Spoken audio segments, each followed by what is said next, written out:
स्वागत है आपका हमारे चैनल होम अप्लायंस रिपेयर में। सो गाइज, आज हम बात करने वाले हैं वॉशिंग मशीन का टाइमर किस तरीके से बदला जाता है। यहाँ पर आप देखोगे ये हमारे पास व्हर्लपूल का वॉशिंग मशीन है और इसको जब हम यहाँ पर घुमाते हैं हमारा कपड़े धोने के दौरान, जब हमारा कपड़ा धुलता रहता है तो ये बैक मार जाता है, मतलब कहीं से भी तुरंत भाग जाएगा, कहीं से भी तुरंत भाग जाता है। ये हो सकता है यहाँ से बैक मार जाए, यहाँ से बैक मार जाए, तो ये ना बैक मार जाता है। अभी बैक नहीं मार रहा है, लेकिन ये कभी भी बीच में कहीं से भी बैक मार जाता है। तो इस सिचुएशन में हमें क्या करना है, इस सिचुएशन में हमें इस टाइमर को बदलना पड़ेगा। तो ये हमारे पास यहाँ पे जो टाइमर है, हमें इसे सबसे पहले ऊपर का ये ढक्कन खोलेंगे और हमारा ये टाइमर सामने आ जाएगा। तो चलिए इस ढक्कन को खोलते हैं। देखो ये इसके पीछे 2 स्क्रू लगे हुए हैं, तो हमें इन स्क्रू को खोल लेना है। ऐसे 4 स्क्रू का पॉइंट है यहाँ पे, लेकिन इसमें 2 ही लगा हुआ है।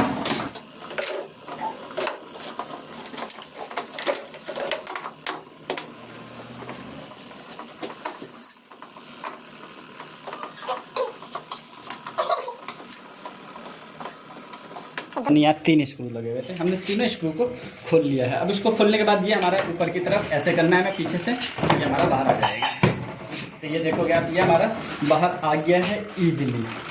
यहाँ पे आप देखो ये भी हमारा टूट गया है, चलो कोई नहीं। तो हमारा जो कपड़े धोने वाला टाइमर है वो ये है, तो हमें इस टाइमर को बदलना है। तो इस टाइमर को बदलने के लिए हमें सबसे पहले क्या करना है, हमें इस टाइमर को बाहर निकाल लेना है और हमें ध्यान देना है हमारा ये जो टाइमर है ये कितने तार का है, क्योंकि जिस वॉशिंग मशीन में जितने तार का टाइमर हो आपको बेहतर होगा उतने ही तार का टाइमर इसके अंदर फिट कर दें। ऐसा नहीं है कि नहीं हो सकता, दूसरा तार का टाइमर भी आप इसके अंदर सेट कर सकते हैं, लेकिन बेहतर होगा आप वही टाइमर लगाएं।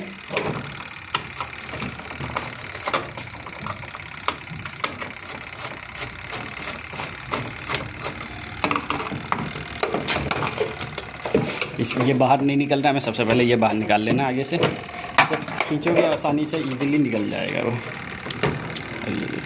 ये हमारा टाइमर बाहर आ गया है। इस टाइमर में आप देखोगे हमारे कितने तार का टाइमर है, 6 तार का टाइमर है हमारे पास ये, ठीक है। तो हमें ध्यान देना है 6 तार का टाइमर है, तो हमें इसमें यहाँ 6 तार के टाइमर को ही लगाना है। ये हमारे सेलेक्टर हैं, 2 तार हमारे सेलेक्टर में लगे होते हैं। मैं वो आपको जब नया टाइमर लगाऊंगा तो दिखाऊंगा।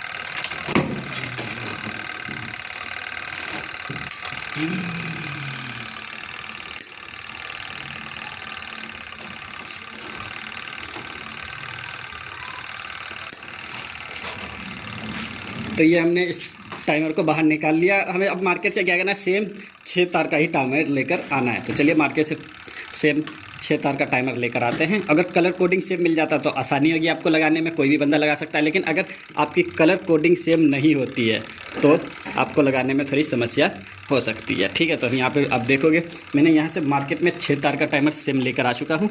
आप यहाँ पे देखोगे इसके सारी चीज़ें सेम हैं, ठीक है। ये देखो पहला तार इसका भी ब्लू है तो इसका भी ब्लू है, दूसरा इसका रेड है तो इसका भी रेड है, ठीक है। अब इसका देखो, अब अगला 2 तार येलो है तो इसका ये 2 तार भी येलो है, और ये लास्ट वाला ब्राउन है तो इसका भी लास्ट वाला ब्राउन ही है। तो यहाँ पे हमें क्या हुआ, ये कॉन्फिडेंस है कि आपको सेम तार का टाइमर मिल चुका है। नहीं तो ऐसा बहुत कम चांस होता है कि आपको सेम तार का टाइमर मिले, लेकिन नहीं भी मिलता, मान लेते हैं कि हमें सेम तार का टाइमर नहीं भी मिला है तो कोई बात नहीं।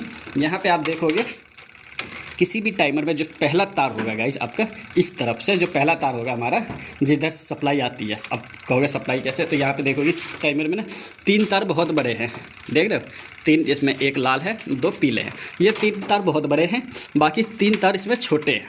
ये देख रहे हैं ना, 3 तार छोटे हैं।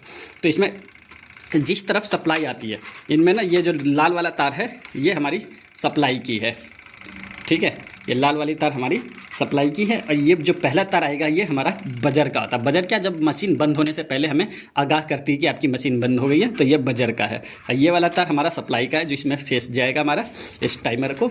और ये वाला तार हमारा सेलेक्टर का है, और ये लास्ट वाला छोटा तार भी हमारा सेलेक्टर का है, ठीक है। और ये दोनों तार हमारे मोटर के सप्लाई के होते हैं, जो हमें मोटर में जाते हैं, जो मोटर को आगे पीछे घुमाता है। चलिए इसको मैं एक बार लगाता हूँ, फिर आपको और अच्छी तरीके से समझाता हूँ।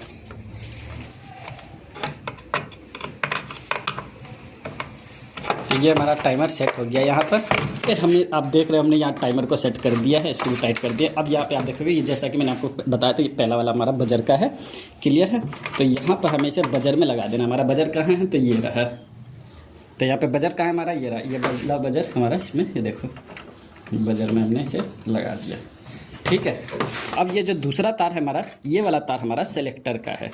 सेलेक्टर जो कि इस चीज़ को डिवाइस कंफर्म करता है कि आप किस मोड में अपने वॉशिंग मशीन को चला रहे हैं, gentle mode, hard mode, normal mode या ड्रेन पानी के लिए इस्तेमाल कर रहे हैं, ठीक है। तो ये हमारा सेलेक्टर होता है। सेलेक्टर का एक तार लगा दिया मैंने। यहाँ पे मैं दूसरा तार भी सेलेक्टर का जो छोटा वाला है ये लगा ही देता हूँ। यहाँ पर हमारा सेलेक्टर का काम कंप्लीट हो जाएगा। सेलेक्टर का तार आप आगे पीछे भी लगा सकते हैं, कोई दिक्कत नहीं है उससे, ठीक है। ये हमारा सेलेक्टर का काम हो गया। अब यहाँ पे आप देखोगे ये हमारे पास 3 तार बच गया, जो कि बड़े बड़े 3 तार तो मैंने लगा दिया। सेलेक्टर में 2 लग गए, एक हमारा बजर में लग गया। अब ये 3 तार हैं, ये हमें कैसे पता चलेगा कौन सा वॉशिंग मशीन में हमें लगाना है, क्योंकि अगर सेम कलर यहाँ पे हमारे पास सेम कलर का है तो हमने तो ईजिली यहाँ पे जो तार काटा है, जो तार हमने इजीली काटा उस तार को यहाँ से जोड़ देंगे। हमें पता है कि लाल से लाल को जोड़ देना, पीले को पीले। लेकिन मान लेते हैं अगर हमें पता नहीं होता यहाँ पर कि हमारा कौन सा तार कहाँ लगना है, ठीक है, तो इसे खोलना पड़ेगा। इसे यहाँ पर खोल लिया है, और खोलने के बाद इस तार को हमें नीचे गिरा देना है। जो भी हमें पास ये तार है, और ये वाला तार भी हमें नीचे लेकर आना है, जो हमारे टाइमर का है।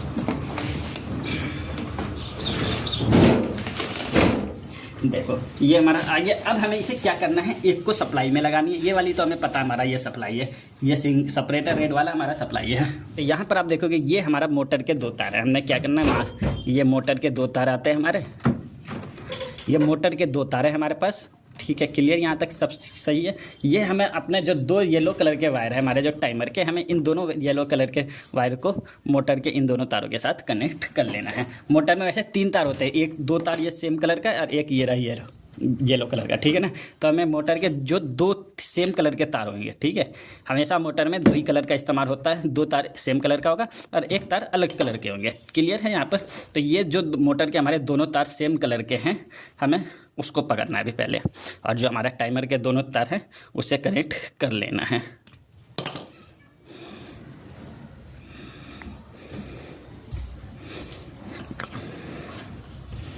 यहाँ क्लियर हो गया। ये देखो हमारा मोटर के दोनों तार लग गए इसमें टाइमर के साथ।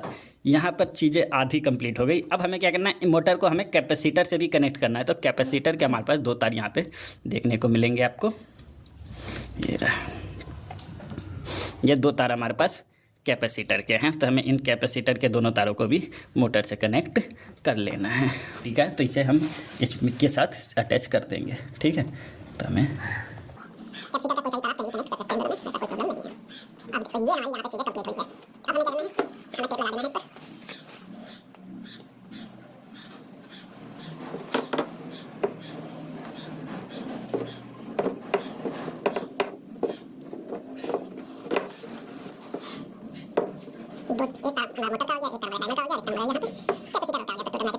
हमारे फिर 3 तार एक साइड जॉइंट मारे। तो ये हमारा यहाँ पर आधा कंप्लीट हुआ है। अब हमें क्या करना है, सिर्फ और सिर्फ हमें सप्लाई पहुँचानी है। ये मोटर की जो ये वाली तार है ना, इस तार को न्यूट्रल मिल रहा है यहाँ से, हमें इसमें न्यूट्रल नहीं पहुँचाना है, ठीक है। न्यूट्रल तो यहाँ पे ऑलरेडी जा रहा है, हमने इस तार को हटाना ही नहीं है मोटर के, क्लियर है।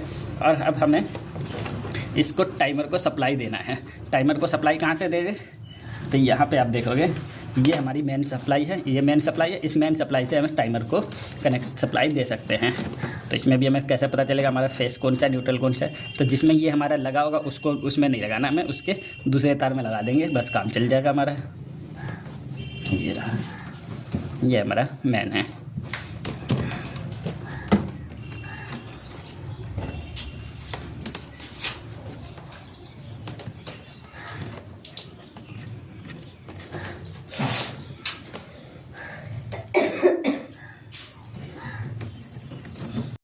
तो ये हमारी वायरिंग पूरी तरीके से कंप्लीट हो गई है।